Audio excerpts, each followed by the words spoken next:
What's going on, world? It's your boy Gemini Brown here, back with another episode of Nalo Kicking Knowledge. Happy New Year. Welcome to 2024.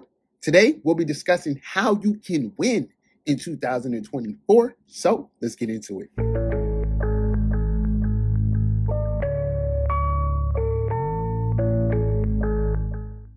As always, shout out to all the Capricorns celebrating birthdays this week. This is not a horoscope, but shout out to you. All right, what a way to start off your year. Here's a fun fact if you didn't know. Last year's rising star Ice Spice was born January 1st, 2000. So she's 24 years old now in her Jupiter return. When you look at it, and I always say this with people with astrology, timing, we're dealing with timing here. We're dealing with cycle. When we get outside the realm of logic, you're approaching your Jupiter return, or you may be in it before you actually turn 24. But you can look at that particular cycle. It's not just a year, but it's the before is which is leading you to the return period. So all of that matters. And then while you're in the return, it's an understanding and greater expression of that Jupiterian energy. And then most importantly, next it's like a Saturn phase afterwards. Just wanted to point that out as, she being a person who we can really, observe with a particular cycle of time that having started within 2000. First thing I want to get to here in 2024 is that it's an 8 year. I want to talk about it being an 8 year. One of the first ways you can win in 2004 is by understanding and tapping into the energy of 8. Now, very interesting thing. Last year was a 7. 7 carries a Neptunian vibration. Then when we link that energy with the transits, not only we have Neptune in Pisces, we had Saturn begin its Pisces transit, which really amplified all of that energy. So last year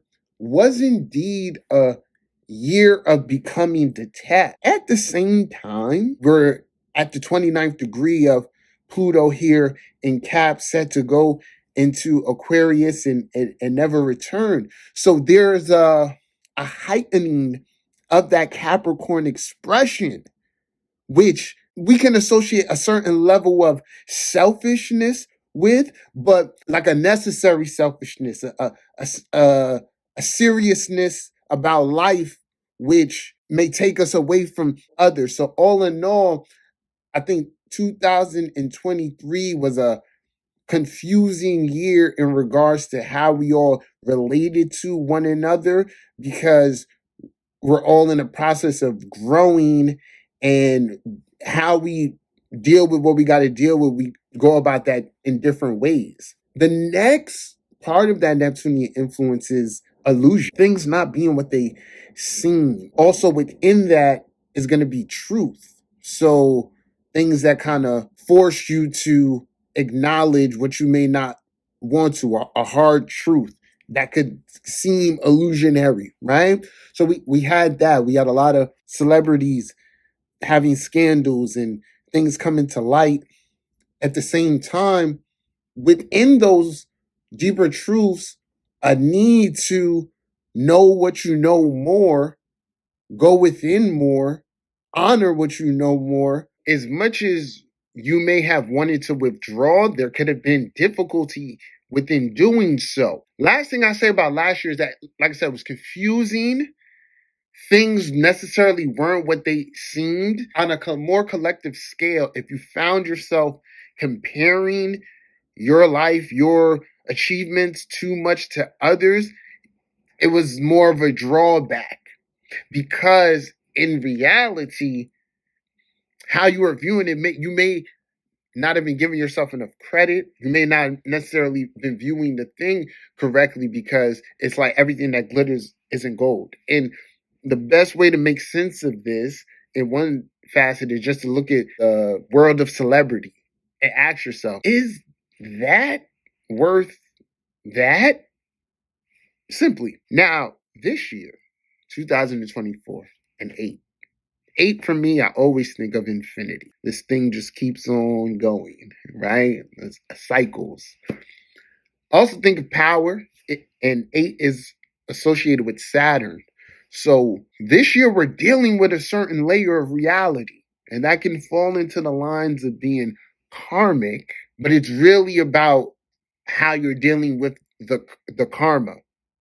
So one way to really tap into this 8 energy is to honor the reality of situations, and that just goes with wisdom, doing what you know is going to have the most beneficial effect upon yourself. Secondly, what's going to make you feel good, because with Saturn there's integrity and then there's guilt. So you want to rid yourself of the guilt and the things that'll make you feel guilty or make you feel like you're uh, sacrificing parts of yourself you don't want to. So that's what I really mean when I say deal with the reality of. As far as it is for me, there comes to a point in reasoning and understanding. It's like, well, this is how I want it to be, ego, and this is the way it is. There's ways for me to implement my I into this, but I have to acknowledge the reality of how to honor the says situation. Best way to do it. And when you do so, like I said, you're more on the side of integrity. Well, even if this doesn't make ego, happy, there's this inner feeling of like, well, I'm doing what needs to be done. And that's Saturn. You know, a certain layer of detachment. So in another vein, to win in 2024, you're gonna need to focus on your business. Saturn, of course, the material world, astrologically having its correspondences there. So when we look at it in the sense of we need to be about business, and this is simply put, and I want you to listen to this part. When you are minding your business, and I'm talking about like mind, we could think of mining, building, working on anything, minding your business, you are going to be filled with a sense of purpose, which is going to allow you to navigate into Pluto and Aquarius naturally, because this purpose is going to lead to something bigger than yourself. But the key thing is having the purpose, which is going to be expressed as a passion. Now, and this all starts with minding your business. So Pluto in Capricorn was really showing all of us like, yo, business is a part of life, and this is how you enact certain freedoms, right? And get your full value on particular things. Now, the more you mind your business, tend to develop it, get lost in that sense of passion, the less concerned with others you'll be. I want to stress here that your business, whatever you're doing, is going to be filling some need for others, and those will be who you're attracting. But at the same time, we want to get from this place of minding others' business, being aware, well, they're doing this, because the fact of the matter is at this point in the journey, anyone you see out there in any field being, let's say, overly critical, because we all have opinions of how others are going about things, but they themselves are not minding their own, we have to acknowledge that, and should acknowledge that as them being low vibrational and flat out just hating. So, and I'm telling you, as we transition to Pluto and Aquarius, we're all going to be susceptible of this, of being haters, because we're not building our own. Pluto and Capricorn, this whole time has allowed us to do that. Find yourself, figure it out, right? Do what floats your boat. Copy others, right? But find something for you that you could dedicate focus, passion, all of that to. So now, when we go into this more humanitarian time period, your heart's lighter. You're less concerned about others and more concerned about what you want to give back to the world. That's the energy we need to be on. And that's in the biggest sense of business. Because remember, if you're doing what you're supposed to, the other stuff, the finances, the traffic, all of that's going to come. but it's about minding your business. Furthermore, and I can make this like in another video, but I want to hammer that home to y'all. This is Aquarius is about the group, but at the same time, there's extremes. So the more purposeful you feel or a part of something you feel, you got to keep in mind that there's going to be others out there who don't share that they haven't found theirs, and as a result is they're going to feel alienated. So one of the things that comes with Aquarius, and it's going to be a big part of this year, particularly with the nodes still in Aries and Libra, is social alienation. I see this greatly for particular signs. So keep that in mind. And it all starts with just minding your business, having something you're personally passionate about. And that's person like me is here. Gemini Brown, if you don't know, check out the website, Astro Mentorship, Coaching, Therapy, all of that, in addition to the readings, right? Find your tribe. Find your thing. Moving on. Another way in which we can win in 2024 is by tapping into the energy of the nodes, particularly the North Node. But I always like to look at it that both ends can be harvested, right? But once you're not attached to the outcomes or the expressions of the South Node, there's wisdom there. And if good karma has been sown, there's things that can really work for you. So everyone collectively needs to be focused once again on selfhood. That's part of what Aries represents, and the confidence that emerges from the development of that self. So furthermore, this time period is still allowing us, along with energy, Uranus and Jupiter present in Taurus, to find out and plant seeds of what we truly value and allow the energy of our higher genius to flow through these new endeavors. So North Node is still supporting new beginnings in whatever is helping build or express the greater potential of the self. This can in turn be combined with your natal North Node, because that's what we're meant to do for the lifetime. Right now, at this moment, Aries is the energy that's pushing us towards that. So keep in mind where your natal North Node is. Confidence leads to courage in our actions. And this is one of my secrets for Aries energy. It's simple, but it's very effective. It's about getting started. As long as I'm taking steps, which are actions, towards this particular endeavor, eventually it'll be mine. I just need to fight through whatever fears that come up.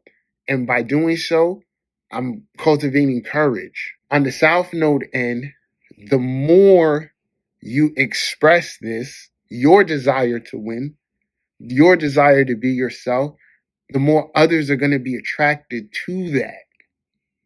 Now, it's not going to necessarily be others who are trying to mooch off of that. It's others who can assist in that, who find like, oh, okay, I think we have some harmony here. We can benefit one another. The universe will open up pathways when you are focusing on that North Node energy for you to benefit from the South Node in this sense of relationships. The right relationships will come to you.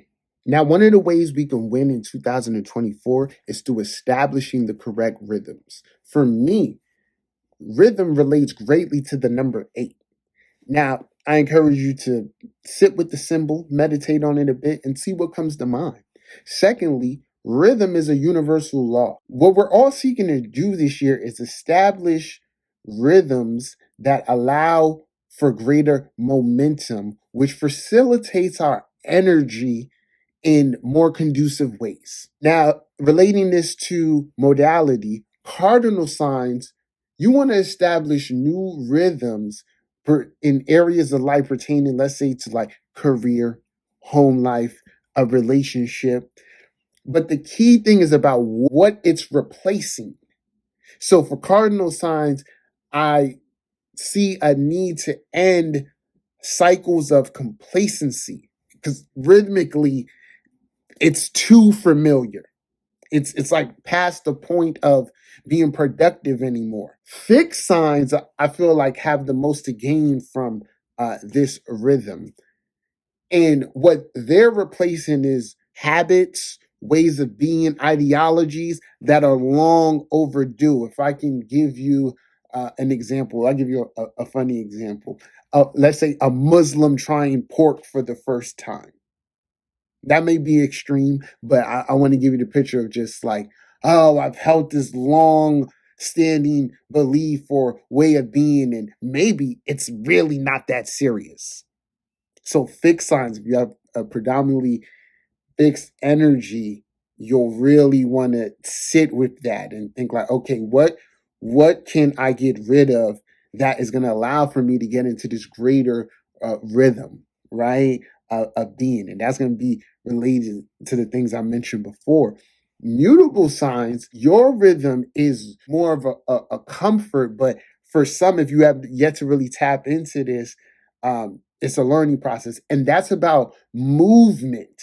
So this year, I see a lot of expansion. Jupiter will be going into Gemini, movement and expansion for mutable signs. So your rhythm is going to be quite expansive in the sense of, let's say, maybe location, even your mind, allowing this energy to establish a momentum, which leads back to everything I talked about before, particularly minding your business. So we can look at this as climbing a mountain or, digging for something, but our energy has to be flowing in a way in which essentially it's working towards something, it's going towards a destination, it's flowing. All right. So these are a couple of ways in which you can win in 2024. Feel free to like this video, subscribe to my channel, check out my website, check out my book, Astrology of the Matrix. Till next time, peace.